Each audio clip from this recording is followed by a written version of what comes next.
यार ये कोई छोटी मोटी डेवलपमेंट नहीं है, बल्कि बहुत एक बड़ी चीज है कि एक टाउन, गुलबर्ग टाउन, अपने बजट के अंदर नई गाड़ियां नहीं खरीद रहा, बल्कि जो पुरानी गाड़ियां हैं उनको वापसी बनवा के ठीक करवा रहा है। ये पाकिस्तान के अंदर बहुत पुराना रहा है कि जो गवर्नमेंट डिपार्टमेंट्स होते हैं उनके अंदर करोड़ों नहीं अरबों रुपए की गाड़ियां खड़े खड़े सड़ रही होती हैं, और हर साल जो है नई गाड़ियां आ रही होती हैं, क्योंकि जाहिर है ये तो सारा माले गनीमत है, आवाम के टैक्स के पैसा है, जाया कर रहे हैं। लेकिन जब कोई टाउन, ये एक बड़ा जबरदस्त इनिशिएटिव है कि जी आपने आवाम का पैसा जाया नहीं करना, आप ये दिखा रहे हैं कि जी ठीक है, जो हमारे पास पुरानी तमाम मशीनरी है हम उसी को जो है ना वो सही करके ठीक करेंगे। मुझे याद है 2003 के अंदर निमतुल्लाह खान साहब के दौर के अंदर जो है वो ग्रीन बसेस चली थी कराची के अंदर, और वो चाइना से मंगवाई गई थी। उसके बाद जब 2018 के अंदर ये प्रोजेक्ट आया, एक प्रोजेक्ट जो कि कंप्लीट भी नहीं हुआ, सिर्फ 25% था ग्रीन लाइन का, उसकी ओपनिंग करवा दी गई, जो दो दौर है हुकूमत, यानी नवाज शरीफ साहब के दौर में शुरू हुआ और इमरान खान साहब के दौर बिल्कुल जब खत्म हो रहा था तब उसको स्टार्ट किया गया, वो भी कंप्लीट नहीं, सिर्फ 25%।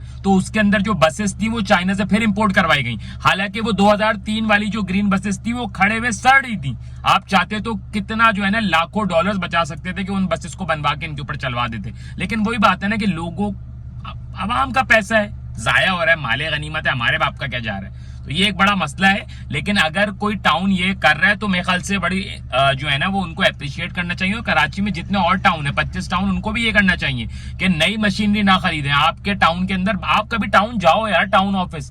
इतनी मशीनरी, इतनी गाड़ियां, इतनी चीजें खड़ी हुई सड़ रही होती हैं, भाई वो किसके पैसों की है? आवाम के टैक्स के पैसों की है ना, उनको आप ठीक करवा के चलवाओ। बहुत सारे ऐसे डिपार्टमेंट है, आप उनमें जाओ, उनमें गाड़ियां खड़ी हुई सड़ रही हैं यार, यकीन करो, बड़ी बड़ी गाड़ियां, 4x4 गाड़ियां, वो गाड़ियां जिनकी आज के दौर में कीमत करोड़ों रुपए में, वो खड़ी हुई सड़ रही है। कोई पूछने वाला ही नहीं है कि भाई ये क्यों खड़ी हुई यहाँ सड़ रही, या तो इनकी नीलामी कर दो, या तो कुछ ना कुछ तो फायदा दो। और न सिर्फ गाड़ियां नहीं, ऐसी बहुत सारी चीजें यार, कोई डिपार्टमेंट जब अपना वेस्टेज निकालता है ना, कि भाई उसका पता है वो करोड़ों रुपए का वेस्टेज होता है, जो फिर वो मार्केट के अंदर बिकता है, वो भी सेटिंगों के अंदर। तो मुझे लगता है ये जो एक बड़ा जबरदस्त इनिशिएटिव लिया गुलबर्ग टाउन ने, कराची के तमाम टाउन्स को यही करना चाहिए। इस जो इन्होंने अपना नया बजट दिया है, इसके अंदर कोई गाड़ियां नई नहीं खरीदनी चाहिए, जो पुरानी गाड़ियां उन्हीं को बनवाना चाहिए और उन्हीं को चलाना चाहिए, क्योंकि ये आवाम का पैसा है भाई, आवाम का पैसा जाया नहीं होना चाहिए, क्योंकि वैसे ही हमारे खजानों में पैसा कम है और लोगों की जेबों में पैसा ज्यादा है। तो ये तो आवाम का टैक्स का, हलाल का कमाया हुआ पैसा है, जो हमारे खजाने का पैसा है,